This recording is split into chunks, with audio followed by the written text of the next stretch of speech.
Welcome to Weird Games and Weirder People, a podcast about role-playing games and the weird, wonderful people behind them.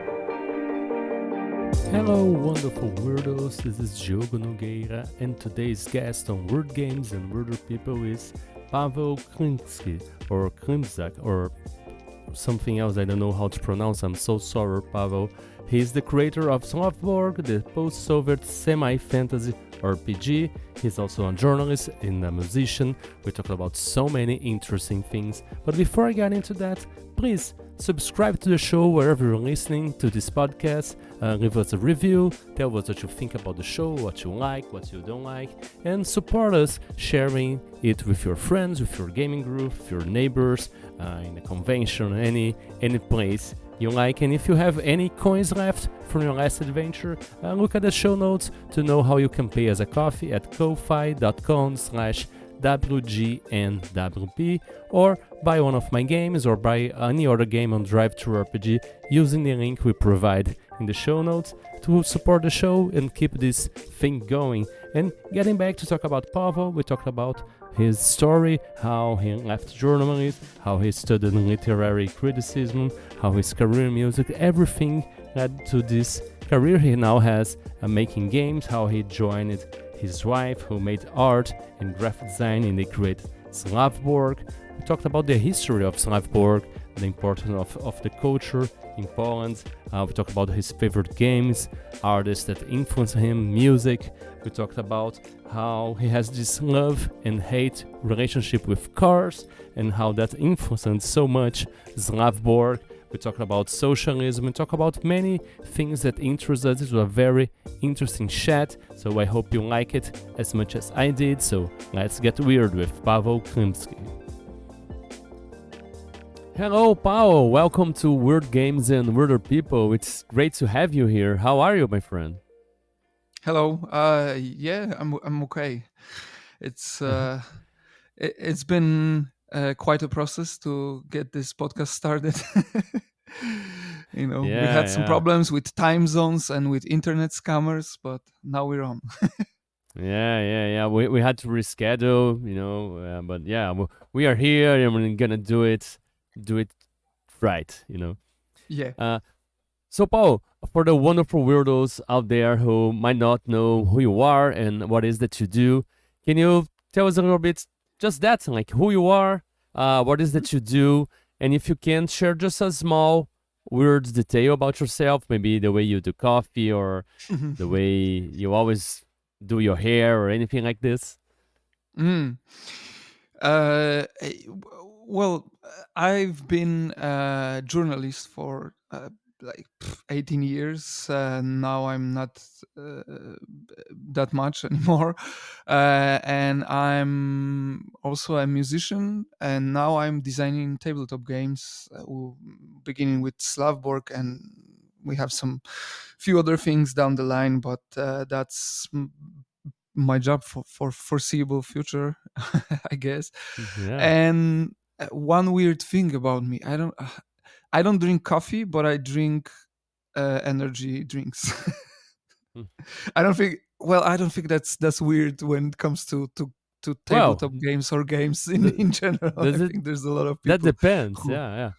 Do you like wake up in the morning instead of drinking coffee? Do you drink like energy drink in the morning or something? Not after the breakfast. So Okay. I have breakfast and then I wait a moment, and then I sit down to work and then I drink energy drink. Mostly mate, but yeah, sometimes I reserve Monster energy drinks for RPG sessions. They put me in quite a goblin mood when I drink one Mango Loco can, and I am, and I'm a dungeon master in the dungeon. Wow, I have to try that someday. Yeah. Yeah, makes your ideas a bit crazier, I guess. You mentioned, being a journalist for 18 years and not doing that much right now. Yeah. Do you still work with journalism? You're just toning it down, or you shift it to tabletop gaming and stuff? I still am writing from time to time, but it's not my day job anymore. I guess I got a little bit disillusioned. I don't think I was that good in it anyway. And I was always a nerd, and my biggest connection to any sort of media was always with games, tabletop games, especially RPGs mostly. But I'm also an avid miniature gamer. I love skirmish miniature games, and uh, yeah, so games Yeah. are the main. I think the main thing that gets me going. I guess I'm addicted to games. I can say that easily, and I can easily just play Elden Ring for the rest of my life, and I'll be okay. Yeah. And what part of journalism did you do you work with? Do you it's like any do you focus on anything, or did you study for that? Are you like graduated in this, and now how did you find your path into uh making games from being a journalist and stuff? Mhm. Well, I've graduated as a literary critic, so I was studying literature and for some time cultural studies. But my main focus as a journalist was music, and is music to this day, Mm, and cultural and social journalism as well. And I'm quite a bit on the left side of things, and I'm also a socialist, and I'm a member of Socialist Party. So I've grown more and more disillusioned with how culture and entertainment journalism is shaping up. And when I lost my really steady job, I was kind of lost in general. And then I just looked around, and I found this so many artistically inclined people around me, and I was like, well, let's do something with it. And I guess making a game was I think it was always my dream in a way to make any kind of game. Like maybe I was dreaming more about video games, but then as my literary background kind of excludes me from more technical side of things, and I've never learned to code, and yeah. I'm not graphic designer or anything like that, but I can find sort of way around words. And RPGs are, half of it is words, or even Yeah. more, Yeah, yeah. in the For rule sure. book. And so I wrote Slav Borg, and I had these wonderful people, my friends, my wife, who designed and illustrated it from the graphical standpoint. So that's how Slavborg came about. And we are working on a thing for Slavborg, and we are working on a board game that is set in the Slavborg world.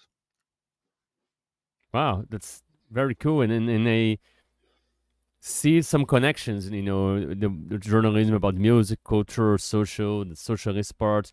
Do you What do you think you learned from the experience you had as a journalist and throughout that journey that you Mm-hmm.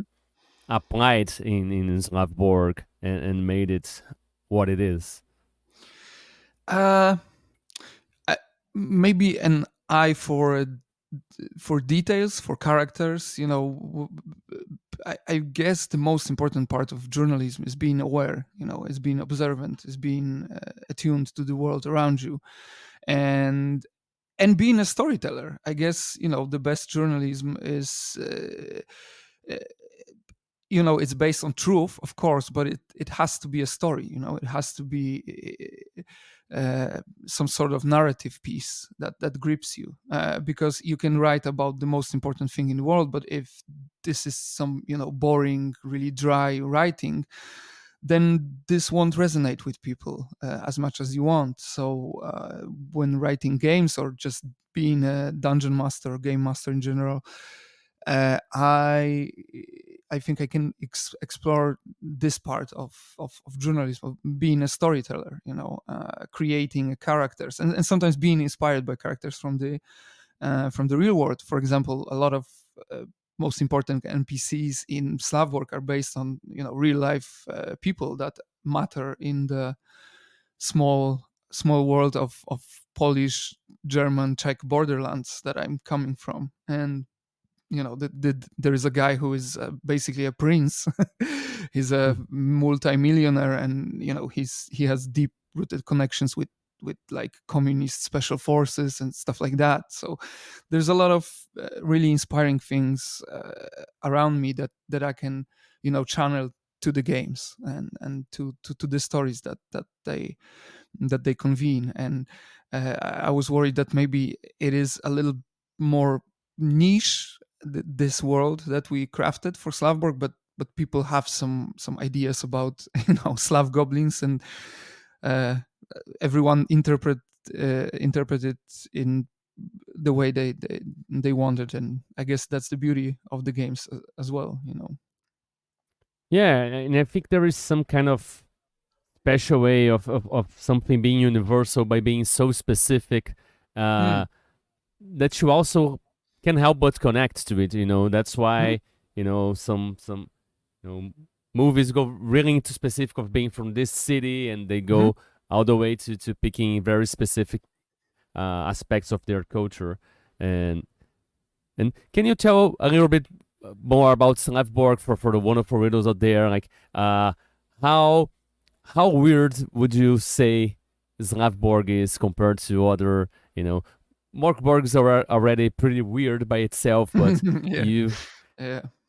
you've made it something very unique, very personal, I would say, and through that, reaching this universal experience that we get to have because of that. So can you tell us a little bit about the weirdness in Slav Borg?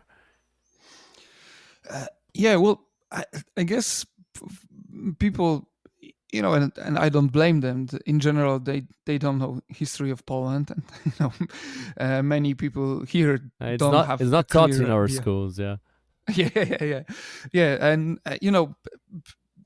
there's a period of our modern history that was just after the fall of Soviet Union, where a lot of people lost their jobs, and it was the rise of this greedy, cynical capitalists. And I'm from the region that is really specific, because it was never poor, I guess, but the economical disparity is really big. There's a lot of shady businesses. There always were a lot of shady businesses. And when I was a kid, there was actual smuggler war in my city. There were two smugglers, and they were using actual, police forces. Well, not police. Some police forces were corrupted, but mostly like custom officers and stuff like that. They were using them as their personal armies, almost like. And I was trying to encapsulate this crazy time. For example, I saw a shooting when I was 10, and I'm not from like some hardcore settlement or anything like that, from neighborhood that is ridden with violent crimes. But I saw shooting when I was 10, so there was a lot of really weird things that was happening when I was a kid. And when I was an adult, I was wondering like how much of what I remember was just false, because when you're a kid, you don't really understand the world all that much, and sometimes you think you saw something or you experienced something, but that's not necessarily true. But the longer I've researched the stuff that was happening in my hometown and in the neighborhood, I came to a realization that, man, it was even more hardcore than I could ever imagined. And there was like, I don't know, 60 or 80 people killed during this smuggler war, and it was just like 1 or 2 years.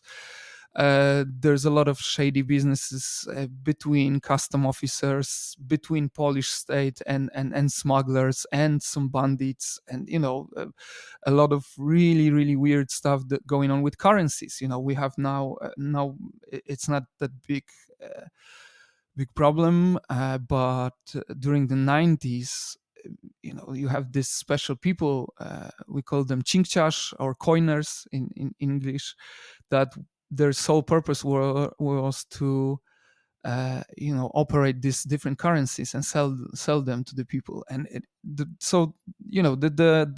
world of Slav Borg was deeply ingrained in my experience.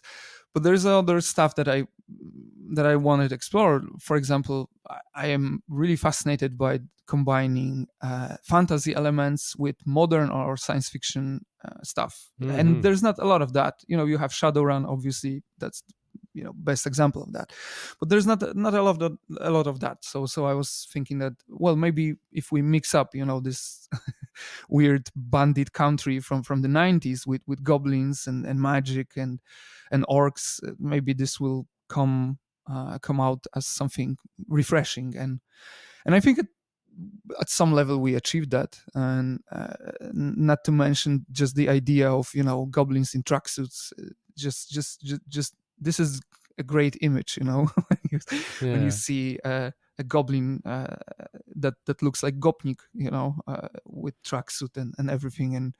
And we will be exploring this world in our next games as well, because I think that it's something that maybe have some usual tropes. You have necromancer that puts the curse on the land. That there's nothing original about that. But what if this land is a modern world with goblins in it? So so there's a lot of twists and turns on reality that we took. And I think that coming to your question about the weirdest thing in Slav Borg, I think the idea of charlatans. Charlatan is our magic class, so they are basically sorcerers, but they are they don't know how this magic that they can use works. They it's all intuition, and they are conspiracy theory freaks. So they believe in, they have tinfoil hats. They believe in, lizard people and New World Order and all that jazz. And every time I have somebody that picks charlatan in my crew, I always ask them, like, what's your conspiracy theory? And the stuff that people come up with is just amazing. It's just really fun to hear people just put their own ideas into these characters. But that's RPGs for you. That's basically what they are for. Yeah. A game of collaboration in a way, right? Yeah. It's the game's kind of incomplete, and we designed something to be created at the table, right? They can't simply play the book. That's one of my favorite things about the hobby, I guess. The social aspect, right? Because at the core of the RPGs, creation in collaboration, right? Like I love creating things and having to create every time we play, right? It's together is something fantastic. Yeah. And asking about these weird things, I always like to ask guests here to maybe they try to say in their own words what would be their definition of weird, and how do they relate to that, and how do they seek that in their life and in their work? Well, I think being word weird has so many different connotations for me, because on one hand,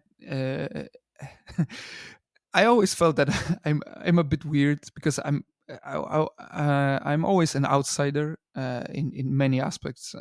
For example, I've never got into the football. I personally hate football as an idea and everything, and it made me so many problems in my life because everyone loves football, and I'm like, Wow. I don't give a shit. I don't give a shit about it. It's really boring, and so I always felt that there's something wrong with me, but it's not wrong. It's just different. So there's a Yeah. social aspect of weird. You can be weird socially. So you don't adhere to certain norms, or you create your own path in life. So that's really important to me. So for me, weird is positive. For me, weird is positive because if you don't have ideal society, and we obviously don't have that, so being a little bit at the odds with society is a positive trait. So there's a weird socially, but there's a weird aesthetically, or weird artistically. And as a musician, as a game designer, as a even consumer of media, I always loved weird things. I love horror. I love mm, really weird ideas in games. Like, for example, my favorite games are games like Dark Souls, Bloodborne, Elden Ring, games from software, and they are really weird when you think about it. The whole worlds that they create, the themes they convene, are really weird. And of course, I think weird can be really inspiring. And there's this, for example, there's this amazing horror movie, Skinnamarink. It's a really weird movie. I don't think it works all that great as a movie, but it has such a weird premise, which is this found footage movie with just two kids. What's the name? Skinnamarink. I think it's Swedish. I'm not sure what. Yeah, but the idea is that there are two really small kids just left alone at night in a house, and it's a found footage movie, and it's such an inspiring piece of art, but it doesn't necessarily work as a good movie. It's not a good movie, but it's such an inspiring idea. And so that, for example, that's for me really an example of good weird. So stuff that is out of box, stuff that is left field, stuff that is original. And of course you can have some really like mainstream idea of weird. I don't know, like I dread the day that, for example, Netflix will do like some Lovecraft equranization or something like that.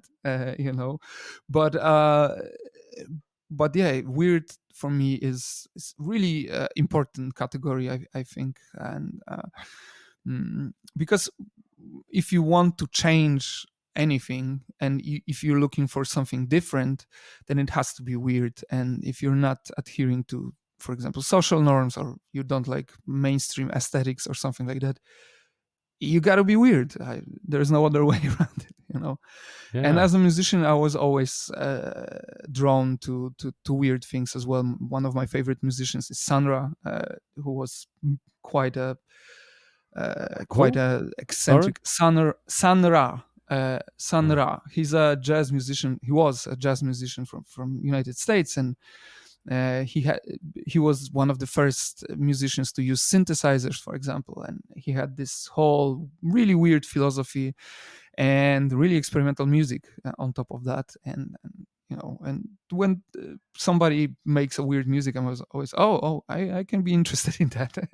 Show me more of this weirdness. So yeah, weird as a category, socially, artistically, aesthetically, was always really, really important to me. And I guess it's also survival strategy. So when you're weird yourself, you take shelter in weird things. When you're a kid, for example, when you're a kid and other kids make fun of you and stuff, you weird things are kind of a line of defense. And RPGs were that for me. I remember when I was an early teenager, and we were playing RPGs, and we were playing Magic the Gathering in our school, and there were bullies who were just like punishing us for playing goddamn card game in school. And so now Magic the Gathering is really mainstream thing, but back then it was just this weird thing.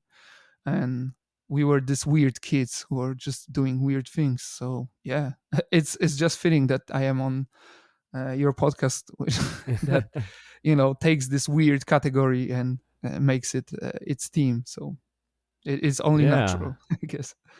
Yeah, I feel a lot of similarities. I feel a lot of connections. I had like the same kind of thing, bullies, going playing some places and people coming asking, why you're playing this here, and wanting to kick us Yeah. out. And yeah, and then like even going on a date and the girl finding out you play role playing games and like, oh, I don't want to go out anymore because you play this kind Yeah. of stuff. And it's Yeah, like you invite her back weird. home and she sees all this like miniatures and stuff, and she's like, Yeah, "What the hell is this?" yeah. And Fortunately, like I'm fortunately, and my I'm wife a, is also a go nerd, ahead. so yes. Yeah. And like I'm from Brazil and I don't care for football too. And like Yeah. I Oh yeah, I people Brazilian people love football as well, right? yes, Like, yeah, it's like yeah. a religion. I say like I'm an football atheist. Like I don't have a religion because Yeah. it's all they think about. It's Yeah. football is Waste of time. everywhere Waste of here. time. Yeah. Yeah. I don't know. Yeah. I mean, it's what they like, right? People like to Yeah. play. Yeah. Other people play role playing games, and I was Yeah. like, I don't Well, understand why people playing football is why. okay because it's a sport that it makes you active, it makes you fit. But Yeah. watching this is just not for Well, us, I guess. it's It's not like for it's us. like yeah, it's like when people watch actual plays. I don't Yeah. understand watching actual plays because Yeah. but Oh, it's but like you watching a mean like sport. Yeah, tabletop yeah. actual plays? It's Yeah. the same thing, right? It's the same thing watching Yeah. football or watching Well, an actual play, yeah, but isn't actual it? plays can be a little bit like theatrical. I'm not a big fan of them Football too, myself. very much. Well, yeah, okay. Well, you can make this argument for almost everything when you think Yeah, about it, but yeah, actual plays. Well, they can also show you how to play the game.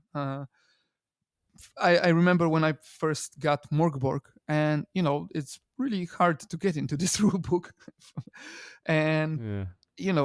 and you're desperately looking for actual play, like to see how people are dealing with this book, and uh, so Okay, yeah, yeah, I as much as I don't like, I don't watch Critical Role or anything like that, but I can see usefulness of actual plays, and yeah. actually we want I'm to make just actual play of Slav Borg as well in yeah, Polish and in English in near future, just to like maybe show yeah. people what can do as their I'm first just session or saying whatever. it's something similar, Hmm. watching people play football and actual play. I know Yeah, we are more maybe, inclined. may. We are more. We're more inclined for the actual play because we like role playing games. But if we Yeah, liked yeah, yeah, football, we would say yeah, no. It's because in the yeah, yeah, yeah, football you do this and that, and there's the yeah, passion, yeah, and yeah, yeah, yeah.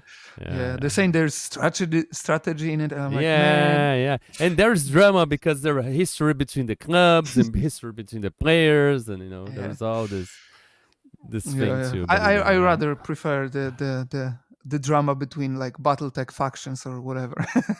yeah, for sure. But Yeah. it's They like have a lot just of history because too, we're we're seeing from a different. Oh yeah, I bought the BattleTech game from for the Yeah. PC, and I wanted to play. I just Mm. wanted to like shoot robots, and like it's 15 Yeah. minutes of story before I start. And I'm like, oh, I just want to shoot stuff. Oh, you mean the Harebrained Schemes one, the computer game, strategic computer game? Yeah. It's turn based. It's very Yeah, you yeah, like yeah, you destroy a mech yeah, and you can salvage it for yeah. parts I and you have get new like 300 pilots. hours in it.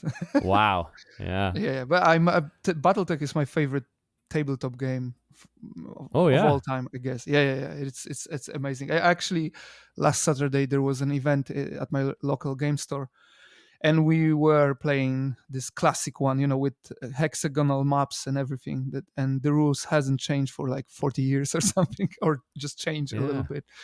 And it's just an amazing game, and in comparison to other miniature games, it's also really affordable, so it's also a really good value from that standpoint. Yeah. I have the BattleTech was released once in Brazil, like a Hmm. basic box. and I have that thing till today. I really enjoyed it, and like we use Mm. it to make other Macs ourselves and play it. It Yeah, was yeah, really cool, yeah. and the new ones sound great, but it's like it's impossible to import that thing here. It's like too damn expensive. But Mm. yeah, so that's why I bought a computer one, so to like do Yeah. some stuff. It has different rule set, but you can mod it to be played like a tabletop game, which I haven't Yeah. done, but I heard it's great. So So talking about of that, the your definition of weird. We're talking mm, a lot about music, and you mm, even mentioned Sandura, a jazz musician.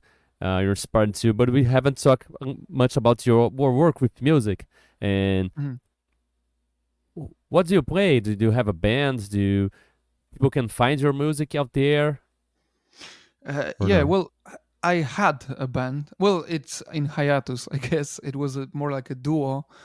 It was called Gaijin Blues, and we were really inspired by Japanese music, especially music from Japanese games, video games. But I'm working as a solo artist mostly under the name of Nafta, and I'm making electronic music that is mixed with Polish folklore, Polish traditional village music, and but through all the years I've played uh, different styles, and from I don't know, when I was a teenager I've played in metalcore band and I'm a guitarist by heart and by trade. I love the guitar, but mostly I'm a producer. I was DJing for many years, so I did a lot of different things musically. And music is just this amazing way of expressing yourself. But given the state of music business, I kind of soured on it in the last few years. And you know but I will definitely return to making music. And I have some ideas for new album already, so I think it's coming in the future. It's kind of similar to journalism, where the act itself is amazing. I love writing about things, but everything that surrounds it, the business side of things, is just Mm-hmm. uh is just fucked up, if I can swear. Can I swear? Yeah, fuck yeah. Okay. Fuck yeah. Okay, then yeah, it's really fucked up. And especially when you try to be a professional musician, it's just Yeah, really it's hard. it's really hard. And it kind of makes you complacent in many not great things.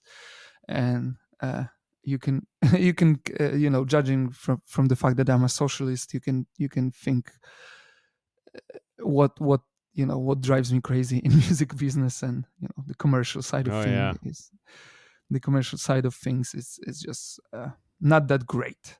And you can make an argument that tabletop games can be commercial as well.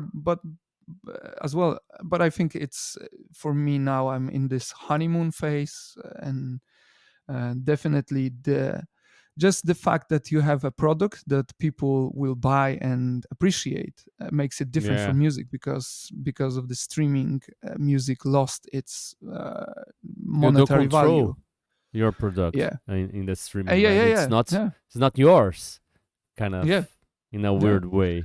Yeah, and at Oh yeah. least this indie thing that we do, there is not a lot of money in it, Yeah. but it's still ours. We know we kind of control, and people we can pay well people. We can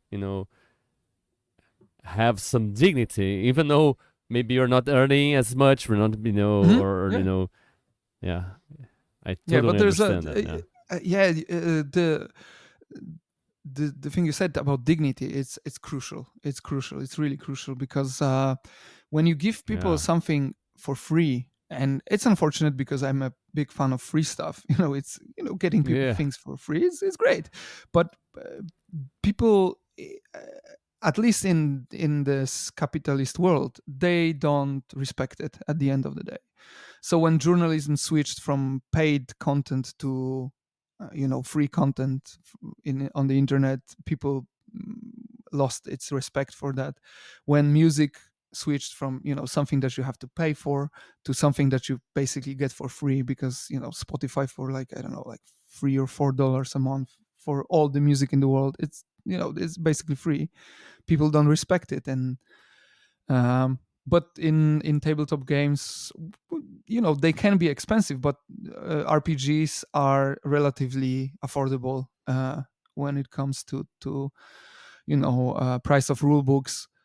I'm coming from the miniature world where, for example, Warhammer is like the most. I think it's even more expensive than, I don't know, fishing or something like that.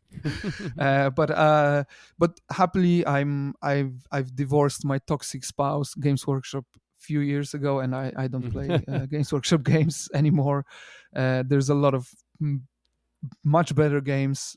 Maybe the miniatures are not that impressive as in Games Workshop games, but their games are much better as games, and they are much more affordable. Games like Battletech, Frostgrave, Stargrave, things like that. Yeah, Frostgrave, Stargrave are great, and that Rangers of the North, and the one with Rangers that from the same producers. Rangers of the Shadow Deep. Rangers of the Shadow Deep. Of Shadow. Rangers of Shadow Deep. I have. I love them. Joseph McCullough is like, when it comes to game design, this guy is just. Him and Mike Hutchinson are like my designing idols, I guess. When it comes to miniature games, Mike Hutchinson, he's an author of Gaslands and A Billion Suns. Oh yeah. And now he has a new game called Hobgoblin, which is a fantasy game, army scale fantasy game. Nice. And he also backed Slav Borg, so that was a little, a little. Very nice. Yeah, I love that feeling. Yeah, a little exciting thing, when you see, oh, okay, and we also got some kind words from Johan Nor, the graphic designer of Mörk Borg, and that was crazy. That was crazy, and so you get these small victories, and they amass to this sense of gratitude to the community and to the hobby, and connection too. Like you feel part of something. Oh yeah, bigger, right? Yeah. Yeah. So, which is really important in this world that really alienates us. Yeah. Not from each other and from ourselves, from everything. Everything is getting more and more alienated, and RPGs, for example, are great like counterattack against that, because you need people to play RPGs. Yeah. It's almost an act of rebellion, and to get off the screen, sit at a table, and just connect to people and share things and create something or together. Even play through something like like Discord or something like that, because I've done it quite a bit as well, and it's obviously it's not that great. It's not the same. I'm just saying like I try to play as much off screen because I already spend so much time on the cell phone and working on the computer and doing so much stuff at the screens that I want to play something. I don't want to stay on the screen again and play more. I mean, sometimes it's all we have, but I really think if I can reduce that screen time, it's the better, because it's the connection. It's something different. Yeah, I don't even like to play video games on my computer, because like I was using the computer all day. I'm more of a console player when it comes to video games, because it's a screen again, but it's not a computer, at least. Yeah, it's at least a change of scenery, which is important, Like, and change of position. If you're gonna spend the whole day in the computer, just even if you go outside and walk a little bit, and it kind of helps, to shift perspectives in a way, even though you're getting back, right? Pawel, do you have? Oh, go ahead. Yeah, and I also have a funny story about RPGs and this, because it is a game of imagination. So one time on music festival, I was arrested with my friends because we had some weed with us, and the police arrested us, and we were in this jail cell with my friend for I don't know, for like 10 or 12 hours, and we just played impromptu game of I was just DMing for him, just Game of Yeah. imagination. If you don't have anything, you can always play a role-playing game. You don't need anything. You don't even need dice. Yeah, there's like a quote from Gary Garrick says something like this, like the secret we don't have to let them know is that they don't need any rules and stuff like this. Mhm. And Yeah. it's kind of, yeah, we can make games of anything, which is Mhm. kind of great. Yeah. Yeah. Do you, do you have any kind of maybe creative ritual that you do before you sit down to work on your craft, or even when you go do music, or do you have different kind of things that help you get in Mm. the mood? Uh, I think when I hit like creative block or something like that, I hop on my bicycle and I ride a bicycle for like 30, 40, 50 kilometers, and just it is quite refreshing and gets your juices flowing, and just the fact that I'm a huge fan of nature. I'm a mountain boy. I love going to mountains, so that's inspiring as well. But obviously, I don't have mountains in my near neighborhood, but I have a lot of really interesting bicycle roads, and the scenery changes really rapidly when you ride a bicycle, and that's really inspiring for me because like I kind of sometimes maybe I'm even this is really dorky, the thing I will say now, but sometimes I feel like a character in a game, so I can just process some stuff like oh, this is the wood of Mm-hmm. like some witch or something like that, and sometimes you get these crazy things because of that. Like for example, during the pandemic, which was a crazy time in itself, but I was working a lot as a journalist because it was it was a good time to be a journalist. But I was doing my bicycle rides in the evenings, and one time, so it was dark outside, and one time I was driving my bike during this, well, not woods, but there was a lot of trees and stuff, and I think I saw a witch, like white clothed witch. Obviously, I saw like I don't know, maybe a regular person in white coat or whatever. Uh-huh. But I was like, oh shit! Like it was just like this jump scare in a video game. Like this person that looked really not person at the moment. I was thinking like, oh, this is some kind of entity. And I'm not a Yeah. spiritual person. I don't believe in ghosts and anything like that. But like for a split second, I thought like, oh, that was a witch, So, and I must incorporate this witch story somewhere because I haven't used it creatively like this, Yeah. white witch of the woods. But So yeah, do you I take think that just movement and just this recreational sport for me is my creative like avenue when it comes to like creative block, or when I think mm-hmm. to when I need to think things through, I go on a walk, or go on a bicycle ride. And do you do this thing regularly? Like, do you do regular practice exercise and go for those walks and do Oh things yeah, things yeah, through, or yeah, yeah. only when you're like stuck or something? Do you have a practice of No, this? no, no, all the time. Because I have severe ADHD, and I have so much energy, and I need to put out this energy. Like just writing on my computer is not enough. I just need to throw it out. I need movement. I need and so yeah, bicycle exercising. Yeah, not the rivalry. I don't like competition in sports, or even on tabletop. Like I'm not a big fan of competitive tabletop games. Mm-hmm. uh, but yeah, so I love recreational sport, that's for sure. But just especially activities that brings a change of scenery, like hiking, bike riding Yeah. and stuff, which also really nerdy things when you think about it. It's just like being No, being a little yeah, I hobbit don't in know. mountains.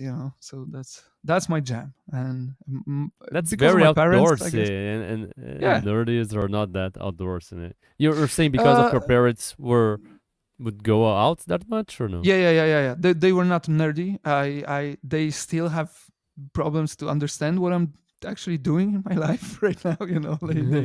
They don't get the whole hobby aspect of it, but yeah, they were always taking me on some hiking in the mountains and things like that. And we always had like That's 4 or 5 bicycles in my house, and so it's always and they taught me that there are ways to really there are ways of exploring your free time cheaply, because, like, for example, hiking is like I was never skiing, but hiking is this cheap thing, because you just buy yeah, of course. yourself a train ticket or something. And we have a lot of mountains here in the southwest Poland. I live in Wrocław, but there's a lot of mountains even like 1 hour away from my home, and I have a train station just in my backyard, so I just hop in and hop out in the mountains, and I'm a hobbit again, Yeah, or an that's elf, great. or an elf. I think it's Yeah, more, and very well, hobbits are healthy more in a way wholesome. for everything.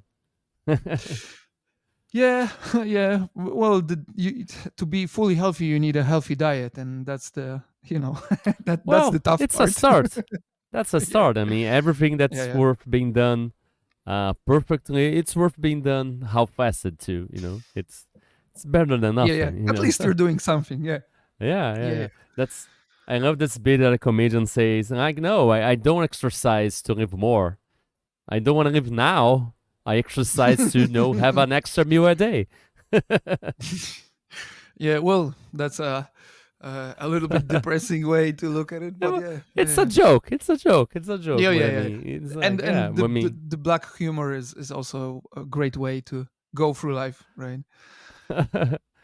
yeah. Well, especially, yeah, the things we can, like, your values and seeing how the world's starting out. The disconnection we're talking about. Hmm, So hmm. sometimes Yeah. it's better to laugh than to cry. Oh yeah. Oh That's a yeah. Yeah. saying we have here in Brazil. Oh yeah. Yeah. I think we are more angry nation than sad. Like Polish people are mostly frustrated, I guess, and they don't like work through sadness or happiness. That they prefer to be frustrated, and I don't blame them. Like I'm a little bit frustrated sometimes myself, but Well, if it less gets and something less done, when, that's yeah. great, right? If it gets something Well, done. maybe, but that's the thing. Like frustration, it's not that. It's not that productive feeling. When you're angry, Mm, when you're angry, yeah, you can maybe get some things done, but it's all this, toxic patterns of behavior, and I was a fairly toxic person myself in the past. So, uh, what made you change? games. Um, Well, first of all, yeah, distance to the things that I was doing, like mostly like journalism and music. When I, changed the perspective a little bit, I left a lot of like frustration and toxic behaviors behind. More healthier relationship to social media, that helped a lot. That helped a lot, because I was a shit poster through and through, and I was just thriving on this toxic energy. When you just throw the toxic grenade into public space, and you're like, yeah, just Yeah, feed me this toxic serotonin. Yeah, energy. Yeah, yeah, yeah. but It's I learned, addictive. Yeah, yeah, yeah, yeah. And especially for a person with ADHD, it's just like, it's just like shooting through your vein, like straight to your vein. But and also I had this I had this horrific accident last year, where a car hit me on my bike, and I almost lost my life, and uh, I lived through it relatively unscathed when you think about it. So when you live through something like that, a lot of things just seems like, why do I care about people on the internet? Like, it's yeah, I almost died. So, like, I don't care. Let's play some games, and not care about people on the internet, or just go on a hike, or whatever. yeah. I mean, I have. chronic anxiety too, and so these things like worrying about stupid things on the internet. I Mhm. have this like same thing. I'm feeling a lot of connections in like I have this connection with social media and discussions and stuff, and like even like a few weeks ago, I posted something about not wanting to post personal opinions on the internet because it always leads to this like discussions about things that never gonna, people are never changing their opinions or just like Oh yeah. Oh yeah. shitting, posting each other, and it's Yeah. like nobody learns anything. We're just No. No. losing time here that we could be No. writing, we could be creating, we could be No. connecting with other people, and No. we're just You're not convincing anyone on the internet. Like yeah. there's no We're there's no just way. yeah, we're just generating engagement for the social media platforms so they can get more money for Yeah. advertisements, and we are Yep. just here doing Yeah. nothing that will Yeah. give us anything, Yeah. The Yeah. worst sides of yourself are is the product that they're looking for. Like Yeah. they're looking for your frustration. They're looking for your anger, and it's not to say that you cannot use social media to. Well, for example, build communities. Like when it comes to tabletop games, there's a lot of great communities, like Facebook groups, Yeah. like Discord servers. Although I think Discord is the more healthier. I wouldn't even call it social media. I would say it's more akin to old school forums. Yeah, like Something more like that. real time chat, like Mörk or something, like in Oh the yeah, past. yeah. Or IRC. Do you remember? Like Yeah, this IRC. kind of, Yeah. yeah. So yeah. The Discord is just so much better when, especially that people that are there, they want to be there, and Yeah. It's and, just and more isolated, right? You can't stumble upon a oh yeah, Discord yeah. server and stuff. Yeah. Yeah. Yeah. When I was, and still, sometimes when I write in articles and there are comments underneath the articles, and it's I've learned not to see that, but in the past I was just like feeding myself this bullshit, Waiting, this anger reloading of to see if other there is a new people, yeah. one. Yeah.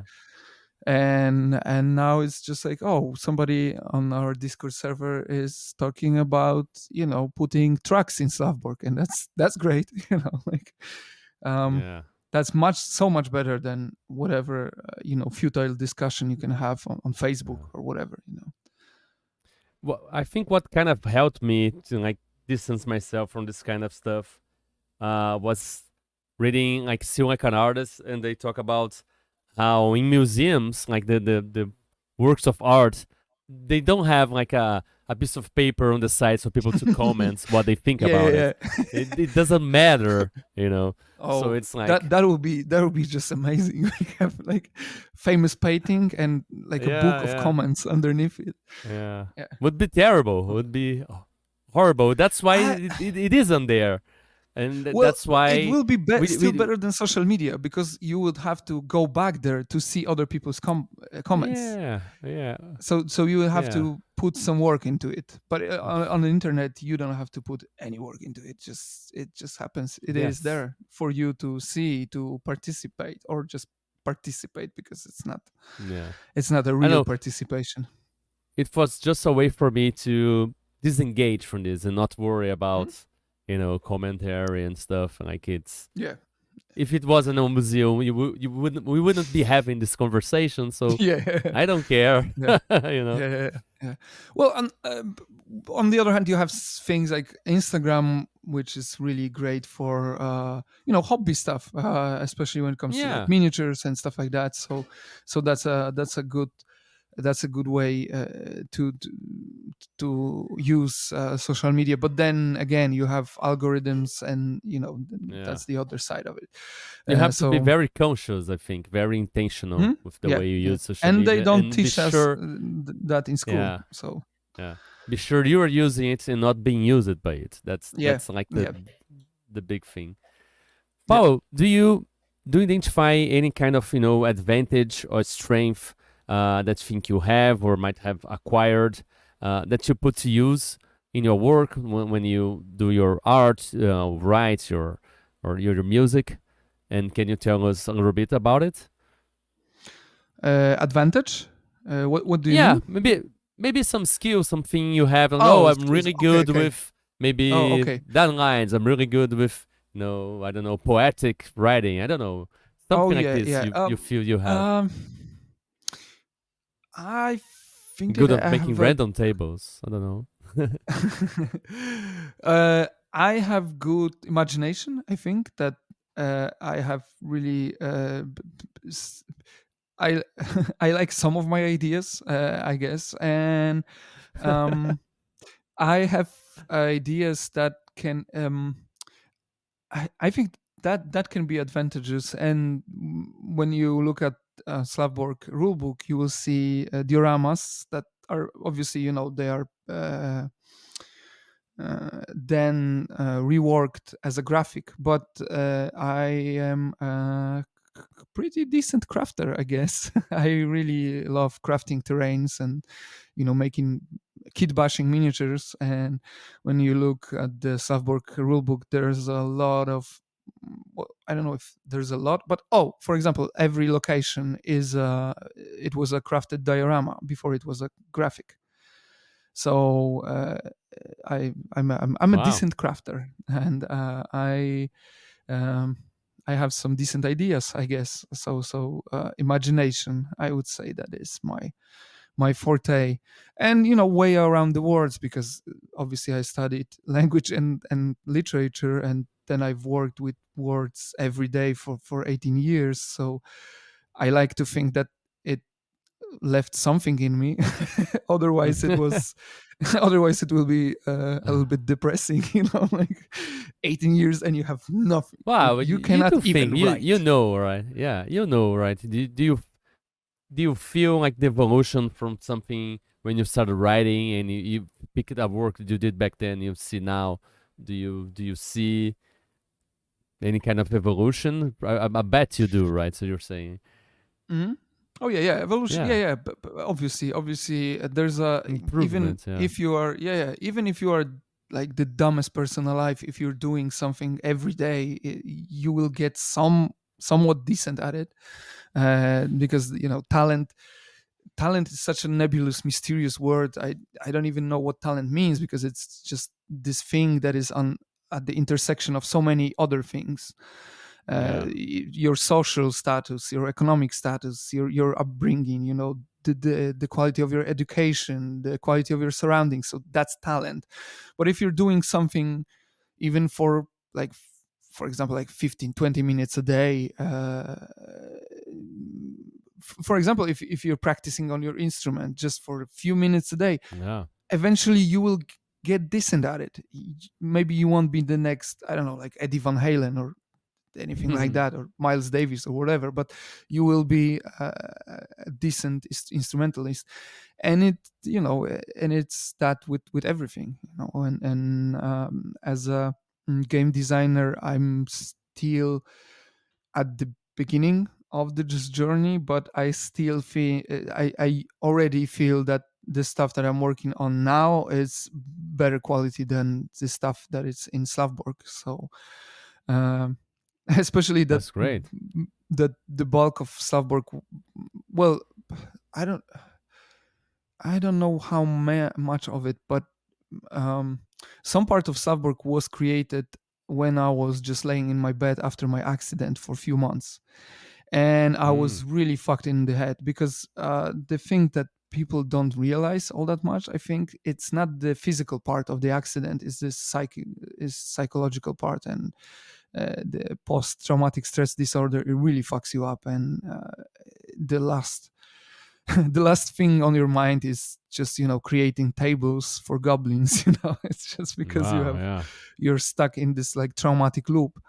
But now I see a lot of improvement. And working on this Slavborg campaign is one thing, but working on a board game is another thing altogether. And I love to learn, and that's another thing that that's my advantage, I guess, is I like to amass the knowledge and experience, and really like to learn new things. And when I switched my trade from journalism to game design, I I was a kid in school again, and it's dorky again, but I liked being in school. Like the learning part was pretty okay. The between lessons stuff not so much, especially when I was younger, and all these bullies. But the lessons themselves, a lot of them were just interesting.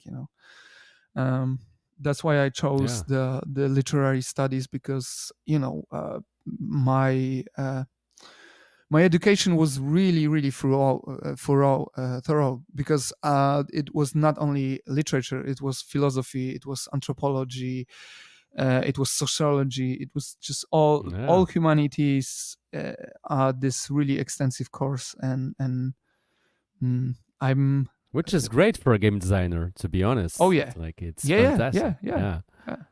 You learn to see patterns. You have a lot of pools of inspirations, and so yeah. I haven't thought about it in that way, but yeah, I guess it helps out a lot. Yeah. It's a very complex thing, games, and Yeah. books about game design, they draw from a lot of these subjects, to understand game design, and having a formation that kind of touches a little bit on everything. Psychology is a big thing, about understanding player agency and motivations and goals and stuff. It's really really great. Yeah. You Yeah.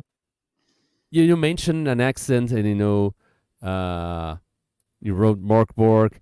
Are you comfortable talking about it, and talking about how you're dealing with the traumatic parts, and how you're getting through this, or no?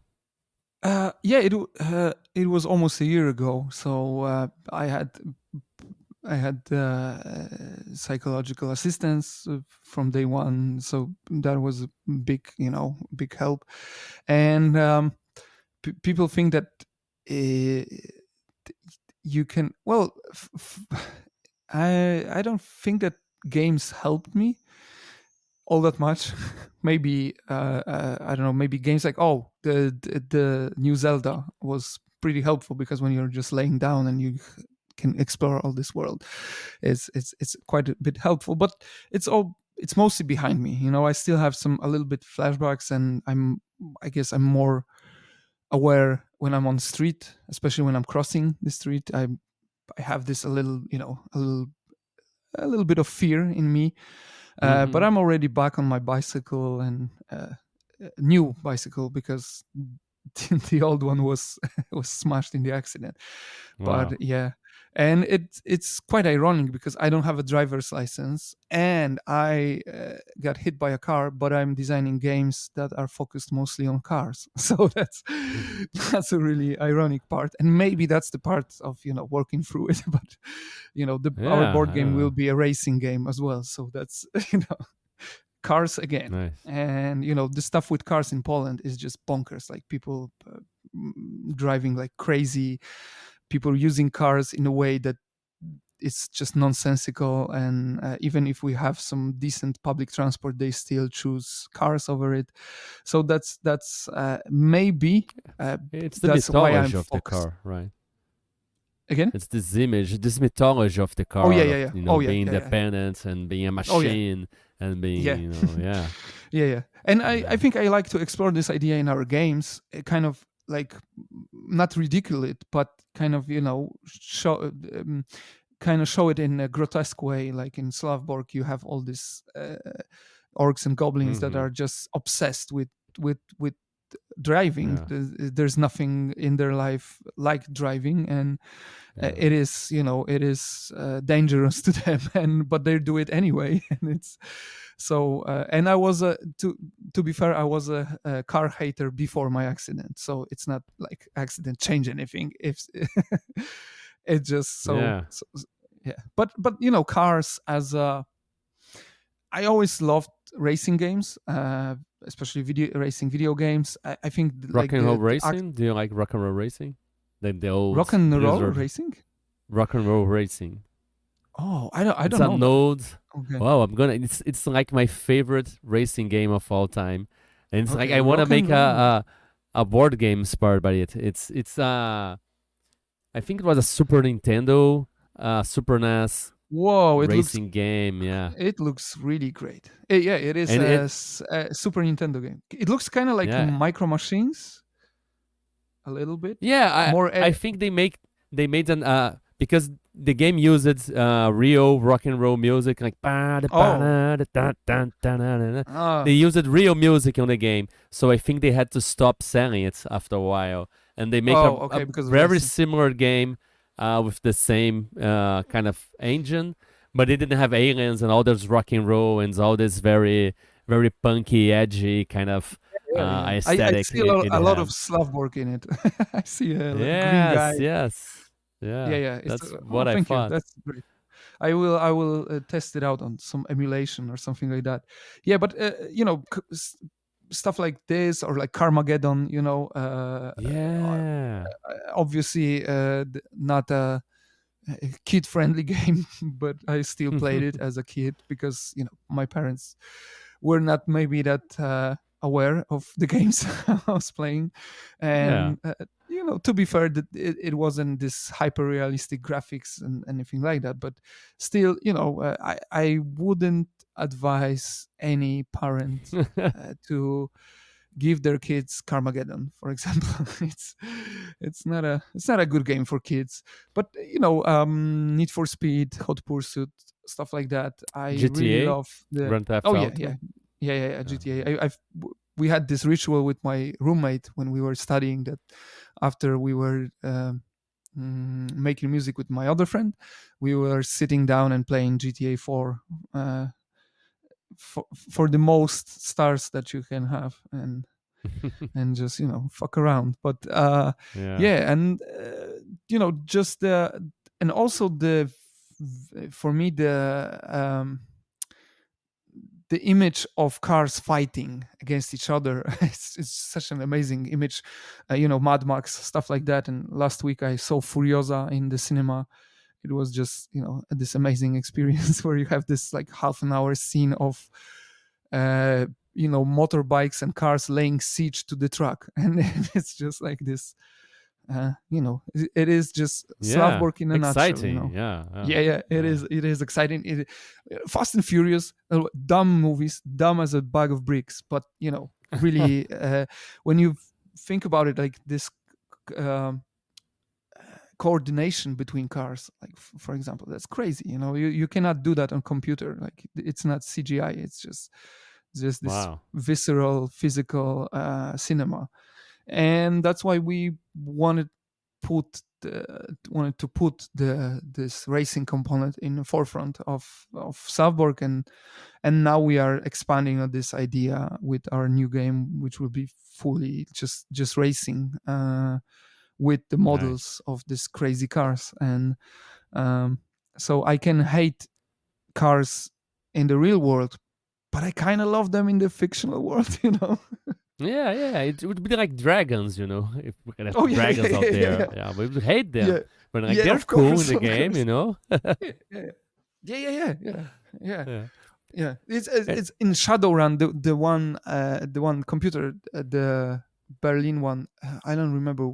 It's like the second part of the trilogy, because you have this tabletop Shadowrun, but there's also this free amazing computer RPGs in Shadowrun Yeah. universe, and the second one There are is many. in Berlin, and Dragon is underneath the city, and it's not good for the city, when you have a dragon into the city, Yeah. and so does, and that's again the amazing thing about fusion between modern imaginary images and fantasy images, that it's really interesting, because obviously we have Godzilla and stuff like that, and army fighting against Godzilla, but what if this was an actual dragon? It's like Yeah. well, I guess the Gamera or something like that, the other like kaijus are kind of like dragons, so we have that already. Yeah. But yeah, But we don't sorry have for all the the other tangent. stuff of fantasy. Yeah, yeah. Yeah, No, of yeah, yeah, course. yeah. We don't have sorcerers in the Godzilla Uh, movies. I think that's a uh, good idea to put them in it. uh. Well, we talked about, that strength, that advantage, and now I Hmm. wanted to ask you maybe something that you wish you were better at, or something that you Mm. you want to work more at to improve in your craft. Do you have anything like this? Do you want to talk about? Oh yeah. I'm a hot-headed mess. I don't have any like patience whatsoever. I am really I'm trying to tame that down. I'm trying to be patient. I'm trying to like when I'm working on stuff. In the past, when I was working on stuff, for example, music, I was just like, okay, let's get it done. New thing, new thing, new thing, new thing. And when you think about it, things need to be nurtured. You know, you have to come back to things. You have to change Yeah. them around. And for example, there are some errors in Slav Borg rulebook, which are directly an effect of that, where I was just like maybe not enough patience in me. There was not enough patience in me to just keep coming back and improving on things. And I think that game design is a really iterative Yeah. activity. So you have to you keep coming back to stuff. We can always, And if you want, we can never finish something. So, but it has yeah, this very difficult balance to like, that's do the I other side of the make it coin. more or do I finish it? Yeah, Because yeah. So my problem was never finishing things, because I finished many things in my life, but maybe the quality of this finish was not that great, or it could be improved upon. And that's the thing I'm trying to learn, and that's the main thing that drove me to the psychotherapy. And I think that I am a little bit better at that, but it's still a yeah, long way to go. It's still a long way to go, and that's why I love working with other people that can, slow you having down a a little bit. team. Yeah. And I have I have a co-designer on this new board game, who is like Oh yeah, opposite of me. Like, this guy is just calm, collected, really patient. And so it's just like yin and yang.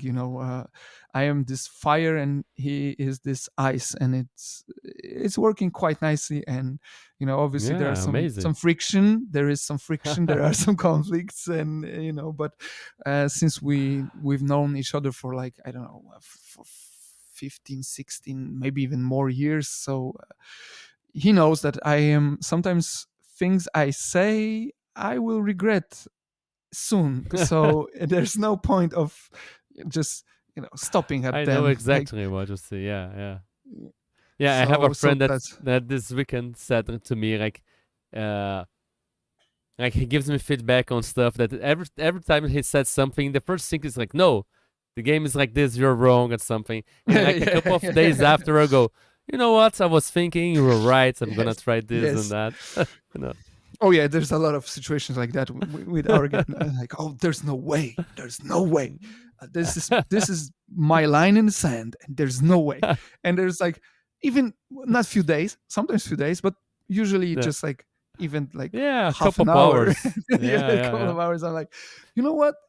It is a good Yeah. idea. Let's do that. Let's do that. Yeah, but it's Yeah, that happens a when I lot. think Yeah. about when I think about a lot of stuff that happened in my life because of that, like a lot of fucked up things I did, and a lot of like opportunities I squandered, a lot of maybe We're even like learning. Yeah, relations. you But said we're like the learning. therapy. We are all a work Yeah, in yeah. progress, but now Oh that yeah. we are more aware of this stuff, we can Oh yeah. try to work around it and be more forgiving of ourselves when that happens too, Yeah, right? but at some point, like, you you need to get your shit together. Like, Yeah. there's no learning. Like, you have to Yeah. stop, man. And I had so many situations like that in the past where I wasn't stopping, but now I think I'm at least in a point where I can at least see, Yeah. see Yeah. the the, Instead the of 2 days to bad come back, ways. like we just need a few hours, and after a while, just half an hour. Yeah. Like, we're getting there. We're getting there. Yeah, maybe. So yeah, that's and that, I think that's the root of everything else. Like, if you don't have patience, there's uh quality of your work obviously gets lower. And I Yeah. like to learn, but I don't like to repeat stuff. So that's again, that's when you Mm-hmm. learn a new thing, you need to stick by it Repeat and it. Yeah. kind of repeat it. Yeah. And I always had problems with that. And I was really good in school with stuff like like literature and all Yeah. that, but I wasn't great at subtractions and stuff. I don't know, like mathematics stuff, uh, or Latin language. During my studies, I needed 1 year of Latin, and I did like three and a special exam because Mm. I just couldn't learn it. I was just like, I don't Yeah. want to learn it. I couldn't. Um, yeah, I couldn't remember anything and stuff like that. So yeah, but I'm working on that. And like I said, the best way is to have people around you that will say, hey, because we are not built to be alone in this world. And the system that Yeah. we have now, it really lies to people that, no, you are just alone, and nobody Uh, cares about and you, you and you don't need shouldn't care anyone. about. Yeah. Yeah, you Yeah. don't And need you don't anyone, need don't anyone. care about Yeah. anyone. Yeah. And Yeah. that's just straight up lies. And it's a really dangerous lie, because it makes our lives worse, So and it much. makes Yeah. us prone to being victims of just like demons that prey upon our Mm-hmm. weaknesses, and on our isolation, on our alienation. And we could see Yeah. that on during the pandemic, like the explosion of conspiracy theories and stuff like that. And uh, we need people around us. Just That's just a fact. And RPGs are a great way to have them around us, even for a Yeah. few hours. Hello, wonderful weirdos. This is Diogo Nogueira again, and today I'd like to talk to you about one of my favorite games, a game that I created. And if you listen to the podcast, I love dinosaurs, and it's called Primal Quest. It is a weird stone and sorcery adventure game. It's a NSR game, which is this game that caters to the old school style of play, but has more modern and more cinematic gameplay adapted to our modern sensibilities. It has adventure with dinosaurs, ancient civilizations, spirity, sorcery, aliens, elder gods, and much, much more. It's very pulpy. It has, a complete rule set, a mini hex crawl, an adventure introductory adventure. You can find it at Exalted Funeral, itch.io, Drive-Thru RPG, and your best local game store. And we're releasing more and more stuff for it, so stay tuned and play Primal Quest. So let's get back to the weird with our chat. For sure, absolutely, and it's the connections, the creation that we're talking about, and this kind of got me depressed now. I really think exactly about these things, about how now we can work from home, do our groceries from home. We don't need to go to the cinema because the movies go to streaming. Like you can stay at home forever and not see Yeah. anyone else, and it's like Yeah. it's scary, Well, and you all this can, but it philosophy that's leads yeah, to really all this bad philosophy. I'm stuff. like, oh, you can have everything you want, you first, like everything is about yourself. Like the ego is like the Hmm. main thing now, and Yeah.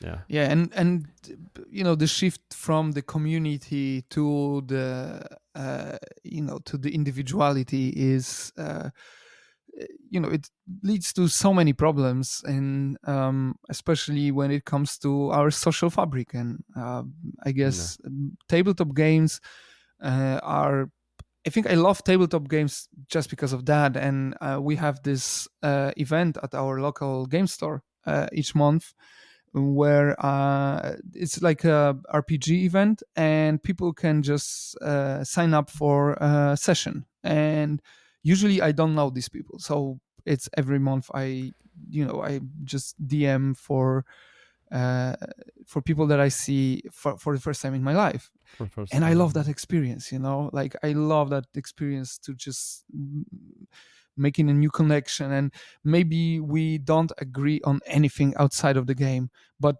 when we sit at this table, we have this connection, like we have this Yeah. commonality.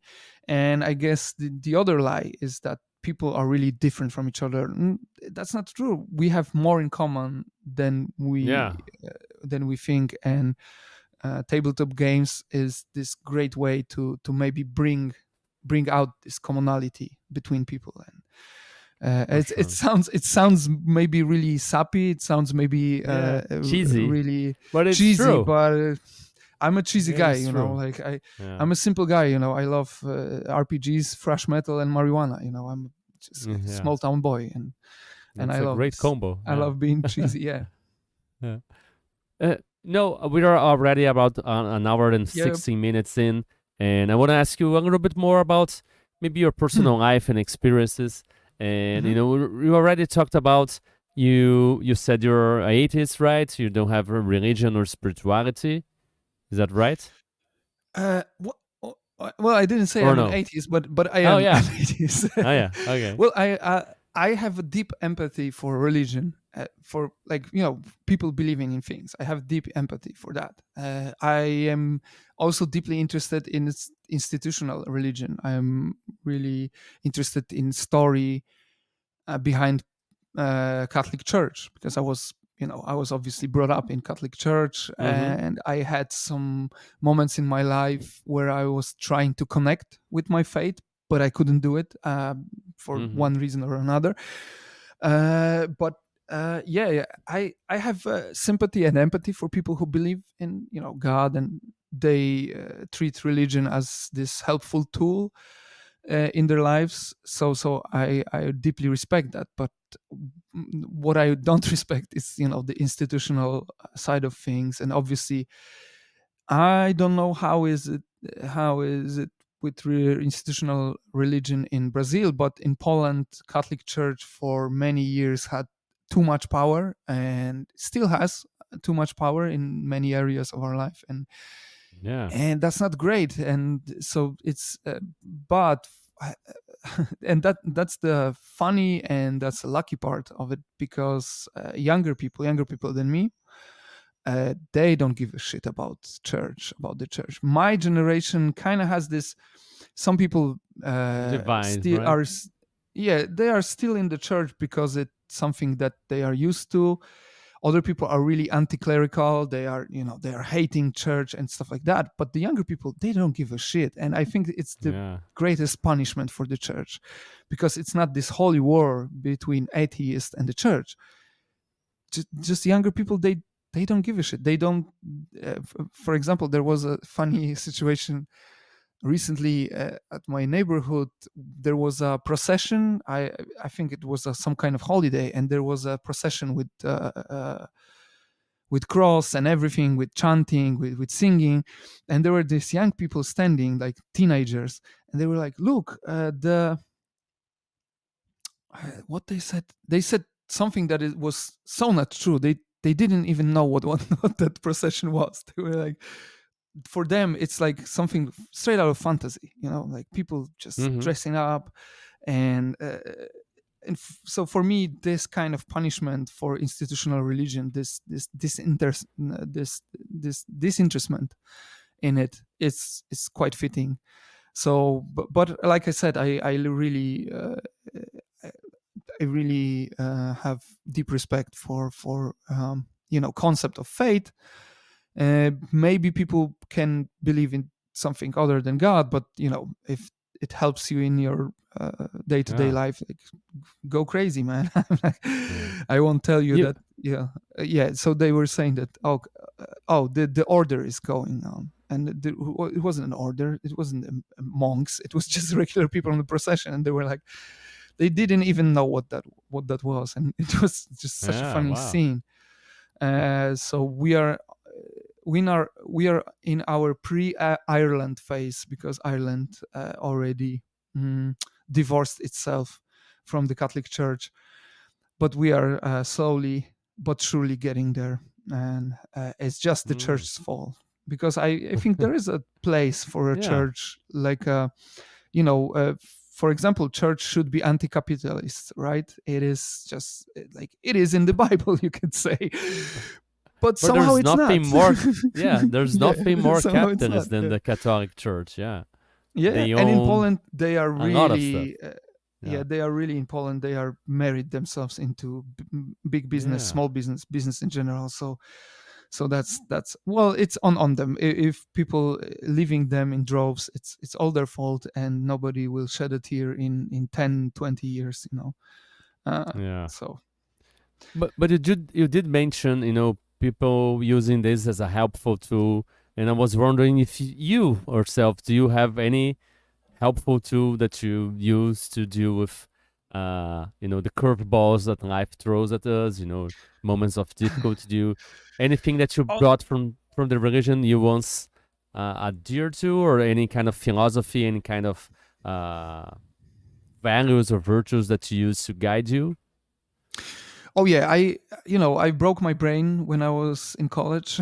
I was and I am yeah, I am a Marxist, so that's like materialist analysis of reality is my religion, I guess. Well, it's not a religion because it's an oxymoron. It's just a tool to analyze the reality, the materialist reality around you. So yeah, I philosophy. Yeah, because I had this really extensive course, and still to this day, I read a lot, especially when it comes to like economic stuff, and uh, especially when it comes to leftist philosophies. So yeah, but I don't think it's comparable to religion, because in religion there is this As a tool, I mean, you know, oh yeah, but not in not religion all you the belief and stuff, but yeah, but the you have teachings, the the stuff in belief this. part. Yeah, but the belief part, I don't believe in anything in terms of like I cannot criticize it, I cannot. Well, maybe love. Well, love is really important to me, and friendships, like relations with people, this is something that's really important to me, and I think it's the most important thing in my life, to just have strong bonds with other people, and uh, strong bonds with other people, and building relationships, either just casual ones or really deep ones with my friends and my family. And it is something that I've learned, yeah, maybe not recently, but in last few years, because before that I was I was a bit of a shithead. I was a bit of a shithead, and I was a bit of, this smarmy guy who has, people are fucking shitty, and it's not true. People are amazing, and people can be amazing if you give them a chance to be amazing. And that's the terrible thing with this system, that it makes people like terrible, and it blocks this opportunity to be an amazing person. And so I'm focused on like, for example, providing people with good experiences, like when I'm DMing, when I was DJing, or when I'm playing music Mm-hmm. to them, or something like that. I like to give them a cool, good, positive experience in the world, that it's not entirely cool, nor good, nor positive. You know? Yeah, that's a great way of seeing things. And Paul, now talking about maybe some weird experiences you might have had. You mentioned enjoying weeds, and but I always Yeah. like to ask maybe any experience with altered states of awareness, either through deep meditation, trance, or even the use of psychedelics, and how did that affect you and the way you see things? Did it ever happen anything like you that's to you? Yeah. Well, when it comes to deep meditation, I don't have patience to. I really love to be able to meditate, but I guess my ADHD will be like this little demon that will be singing songs in my head when I'll be trying to Yeah. meditate. So maybe that's off the table for me, but I don't know. Maybe I will try it again. But yeah, obviously I enjoy psychedelics. I have some experiences with them. I'm trying to be moderate with that because mostly it's really intensive experience. So like I don't imagine myself, like, for example, like taking mushrooms every week. That would be just crazy. Like, it's not for me. Like, maybe Yeah. people who enjoy it, No, yeah. um, but yeah, I had some really strong experiences after mushrooms, after DMT as well. My favorite drug is LSD. I really love LSD in intimate setting, but also like on a music festival. It was also quite a interesting experience. Yes. Yes. Um, and all my life I was hoping for like actual hallucinations, and I almost never got them, like seeing things that are not there. Like, I never had them. But one time we smoked DMT. It was like what was it?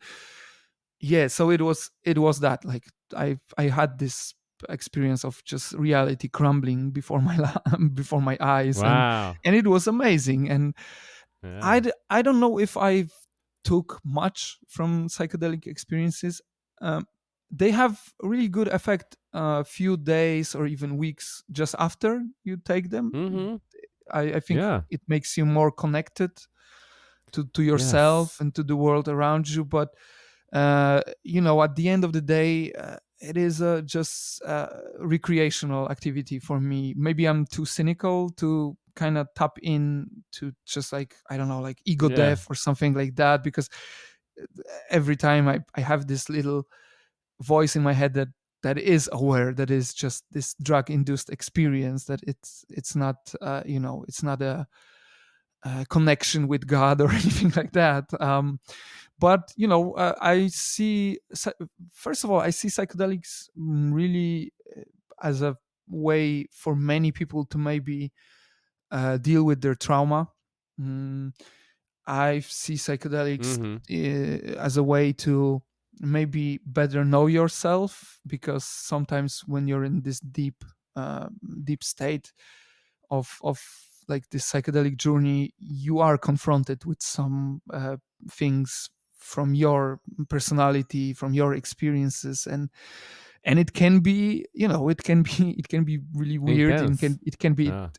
traumatic even, um but yeah, of course, it's first thing is you need to have proper people to do it with, because Mm-hmm. and you have to be in a good psychic state, like psychological state, because Mm-hmm. if you're a disturbed individual, this won't help probably. It can make things even worse if going through really deep stuff. And yeah, but as for the weed, I guess it's more self-medication for my ADHD. Like, weed really makes me focused, which is not the experience Yeah. of other people. They are like, oh well, Yeah. how can you smoke and write? And I'm like, oh, okay, that's That's the that's moment what I when try I to don't have. explain too. Yeah. Because Yeah, of my anxiety, I'm always thinking about yeah, yeah, 500 things, and like weed just come slows me yeah, down, and like, okay, yeah, now I yeah, can do this thing yeah. and that thing, and But I'm and mostly yeah. smoking in the evenings. I was smoking more in the past, just sitting down for a writing session or something like that, and smoking. But I nowadays is just way for me to, uh, because ADHD medication was helping me with getting proper sleep, Mm-hmm. but it had some side effects that were not great for me. And so for me, for example, just smoking something just before I sleep, it makes my sleep better. I'd fall asleep in a better, more calm state. Because the thing is, when you have this severe ADHD, when you're trying to sleep, you have all these thoughts and everything Yeah. just. And for most of my life, I was thinking like there's something wrong with me, because other people surely have something similar, but they can sleep, They and I can sleep. cannot. Yeah. But then when I got my diagnosis, it was like, oh, so other people don't have that. Like most of the people have this just one thought before they sleep and they go to sleep. And for me, it's just this, litany of new ideas, ideas about yesterday, ideas about tomorrow, and what about Elden Ring, and what about Slav Borg? So self-medication really helps me with just achieving proper sleep. And so, and the thing is that legalization of a lot of drugs, especially marijuana, is the thing in Polish politics that is almost above the differences between parties. Like almost every party agreed that we should do something about that. And I guess even the generation of my parents, because of the CBD, especially CBD oils and stuff, they they are really accustomed to just that marijuana is not this gateway to being a heroin junkie, which was especially in my hometown, where there was a heroin epidemic, especially in the 90s and 2000s. So like, for example, my father had 10 friends. They were the same age, and they were at the same backyard, the same block of flats, and they were like, in 2001 there was just my father. Every other person died from heroin addiction, and complications from heroin addiction, because heroin in itself is not toxic, but the life that you the addict life kills you at the end. So I even had this this adventure, I would say, where somebody from my school just sold me to my parents that, hey, this guy smokes weed, and they were like, oh, next thing will be heroin. So they sent me to some like drug therapy, and I got into this Buddhist guy, and he was not talking about drugs, he was talking about Buddhism. So that was okay. I was not that interested in Buddhism, but I was playing Baldur's Gate at the time, I think. So it was just like, for me, it was just pieces of lore or something like that. So but drug policy and just healthy approach to drugs is something that needs to be changed in a lot of societies in the world, because it's a waste of police time when you have, like, for example, one joint and they just making a fuss about it, and it takes away resources that could be put elsewhere. Like, for example, this fucking music festival where they caught me and my 5 friends, and it cost like 4,000 euros per person. The Polish taxpayer paid 4,000 euros per person for our police action. against 5 stoners at the music festival. So that's that's not great. That's very good use of money. And Paul, now an hour and a half in, I'm going to go for the quick questions for think a little bit of your personality and creativity. And I want to start by asking if you could live in any fictional setting, whether it's like a universe or a planet, from games or comics or movies or whatever. Where would you choose to live, and who would you be in that universe?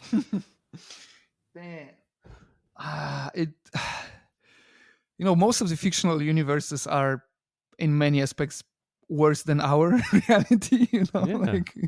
I mean, ours pretty fucked up right now, it's pretty fucked up, but still, like, for example, you don't want to live in Westeros, right? or I mean, follow you could get universe. You could get a cool sword at least. I don't know. I don't have a sword.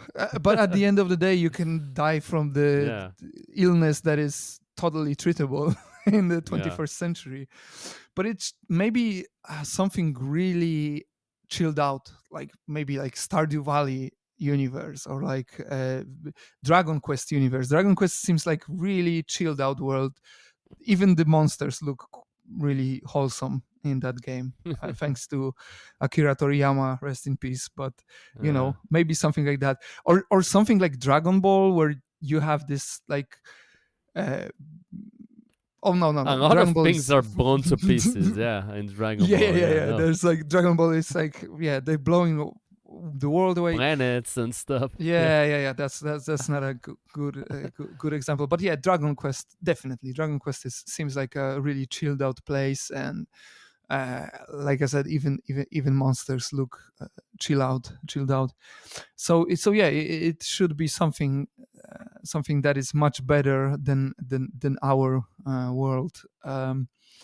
So yeah, maybe Yakuza, but you have to be Kiryu Kazama, and then stuff like that. But you, as I said, you choose who you want to be, so you can choose. If I could be Kiryu, the best man that ever lived in our in the world, so yeah, there would be.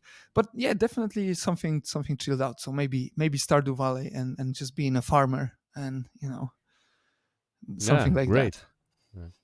And now the other and I'm way not around, a big fan of Stardew Valley. my wife is a fanatic of Stardew Valley, and I've tried so many times to get into this game, but it is really great, but it's not for me. But the world is really chilled out, so yeah. There is one that's like Stardew Valley, but it's like a prehistoric village. So I'm like waiting for this one to get into like a sale, so I can play for like Primal Quest research or something. Okay. Yeah. There's one. There's one with it's called Graveyard Keeper, where you're a graveyard keeper. So it's maybe less chilled than Stardew Valley, but it's also interesting. And Dragon Quest also has. Well, it's more like Minecraft than Stardew Valley, but there is a farming as well involved. It's called Dragon Quest Builders. Yeah, it's also really beautiful design and really chilled out experience. So yeah. I guess I have something for Akira Toriyama's designs. And the other way around, if you could get anything from this fictional universe and then make that thing real in our own world, what would that be and why? And that thing can be you know what? I know the fictional world. Star Trek, and especially the ones like Next Generation, and that's the where you have fully automated luxurious space communism. So that's so Star Trek. So to your question, and continuing with Star Trek, replicators. They are things because the physics in Star Trek universe is built. Everything is built on permutation of energy, of materia, of energy. So you can, when you have energy, you can create anything from this energy. So replicator is a machine. It's basically a 3D printer for everything. So if you have energy, then you can make almost everything if you have a blueprint for it, or a recipe when it comes to food and everything. And so replicators are these amazing devices where you can just put a command in, like for example, like Captain Picard drinks Earl Grey tea, right? And he says like replicator Earl Grey tea, and he has a Earl Grey tea almost instantly. So replicators most definitely. That's the technology we need. And to be fair, 3D printers are kind of like the replicators. So we are on the way. Yeah, we are on the way. Nice. And if you could have a superpower, any superpower you want, what superpower would you have, and what would be the first thing you would do with that? Oh man, this is a tough question. Superpower. I guess the superpower that is the most utility to help out people, like for example, like super strength. I don't know, because like what can you do with super strength? You can say anything, like even like superpower of multiplying food or something. I don't know. Yeah, maybe. Well, superpower tool. turn water to wine, like Jesus, like a superpower. Yeah. Yeah, that's a superpower to make people drunk. So I don't know, and destroy their livers. So I don't know. Yeah. But yeah, maybe something like that. Like, being a living replicator. Oh, that's the stuff. Like you can create anything from nothing. Like being a human Mm-hmm. replicator. Like people will Yeah. come to me and will say, "Well, I I I wouldn't have to kind of like mass production this shit, but like, so we're coming Yeah. back to the as a Marxist, I have to concede to the notion that if people's material needs are met, then everything will be better, and eh, we will have better life and better world when people will be living better. That's just it. Yeah. It's so For simple. sure. Yeah. And Paul, finally, Mhm. do you remember the last time you felt really happy and just grateful for being here and being alive? And if you do, can you share with us when was that and what is that you were doing? Oh, that's that's quite easy because just the last months when we've sent out Slav Borg, that we are working on a new stuff, that we have this great feedback from people about the game, that every day is really amazing, because that's the thing about this job, that it's just you're doing a lot of different things. So I going to the post office for like and sending out all these packages. So that's different than the day that I'm testing out the game. So I'm really grateful for this, um, and I'm sharing this job with my wife, Your and wife, which is yeah, fantastic, by she the she way. designed yeah she Congratulations for that. designed Yeah. yeah she designed the Slav Borg book. She did Yeah. layout and a lot of illustrations and graphics in that. So and it just I should that's interview the her crucial. too. She should come here. Yeah. Yeah, she's a bit shy.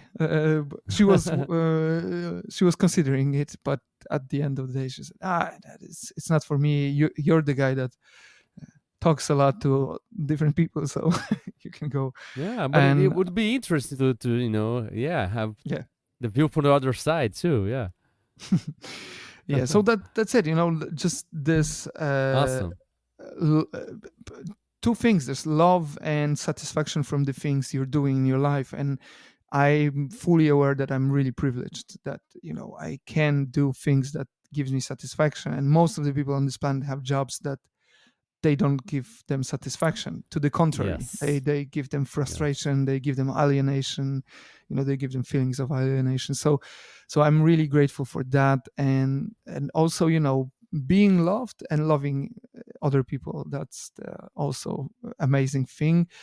And that's the other thing. And it's a privilege as well, although it shouldn't be. Like people should be able to love and should be loved. And I guess that's Yeah. another cheesy thing, but I fully I fully subscribe to Yeah. Yeah. this. Like Yeah. love is the Amazing. Me key, too. and Yeah. love people, love what you're doing, and fight for your right, because that's the key to feeling satisfied. That's why I always advocate for unions in the workplace and stuff like that, because Yeah. mm, I'm looking at my father, who is a miner.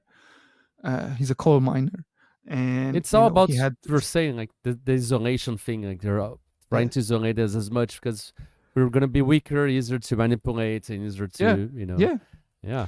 yeah. And my father, despite this literally back breaking job, and he found a sense of community in different things that were connected to the uh, like more organized place of labor and stuff like that. And I never had that because journalism, especially nowadays, Yeah. is really fragmented. And now with tabletop games, I'm finding a new ways to connect to the community, to to build a community, and it's just amazing. And community is really the word of the day. If we can choose the one word that will define this this conversation, I think that community is the most important one. For sure. Yeah. Pawel, thank you very much for coming here and share a little bit of your thank you experiences, for having me. of your story, of your wisdom. And I felt a lot of similarities. A lot of times we're talking about stuff. I was like, yeah, fuck yeah, me too. and That's great. And it's great to have you here. And would you take us out saying the catchphrase of the show? Keep it weird, everybody. Oh yeah. Keep it weird, everybody, and super weird. And don't be afraid to be weird, because being weird is just like it's great. It's the best. It's the best. Thank you, my friend. Yeah. Thank you very much. Thank you for listening to Weird Games and Weirder People. If you'd like to keep up with the show, please subscribe to be notified when we release new episodes. If you'd like to support us, please leave a review or head on to code-fi.com/WGNWP. See you next time, and remember, weird is the new wonderful.